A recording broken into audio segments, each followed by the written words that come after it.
Hello दोस्तों, नमस्ते, प्रणाम। आप सभी का वेलकम है हमारे दिव्या ब्लॉग में। तो कैसे हैं आप लोग? उम्मीद करती हूँ कि आप लोग बहुत अच्छे होंगे। तो आज मैं फिर से आप लोग को एक सॉन्ग सुनाऊंगी। अगर पसंद आएगा तो लाइक कमेंट जरूर कीजिएगा और कमेंट करके ज़रूर बताइएगा मेरा सॉन्ग आप लोग को कैसा लगता है। जैसे आप लोग हर गाने पे अपना प्यार आशीर्वाद देते हैं, वैसे इस हमारे पेज पे भी आप लोग दीजिएगा वैसे ही प्यार आशीर्वाद। और ज़्यादा से ज़्यादा मेरे आईडी को फॉलो कीजिएगा। तो आइए मैं आप लोग को सॉन्ग सुनाती हूँ। खूबे रच के सजाई दे सैया, हमके चोली मंगाई दे सैया।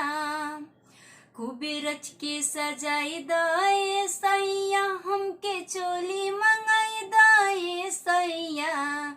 कि हमके देवरिया सहरिया घुमाई दे सैया। कि हमके देवरिया सहरिया घुमाई दे सैया। तो ये मेरे गाने का मुखड़ा था, आप लोग को अंतरा सुना रही हूँ। और आप लोग कमेंट करके ज़रूर बताइएगा कि आप लोग को सॉन्ग ये कैसा लगा।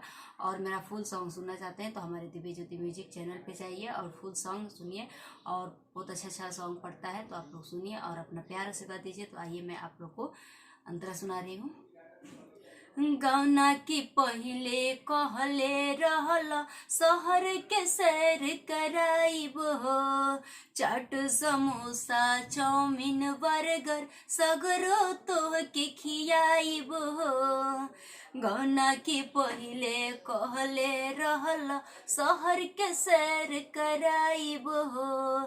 चाट समोसा चाउमीन बर्गर सगरो तोह के खियाइब हो। मत दिलवा दुखावे सैया, चल फिल्म दिखाई दे सैया। मत दिलवा दुखावे सैया, चल फिल्म दिखाई दे सैया।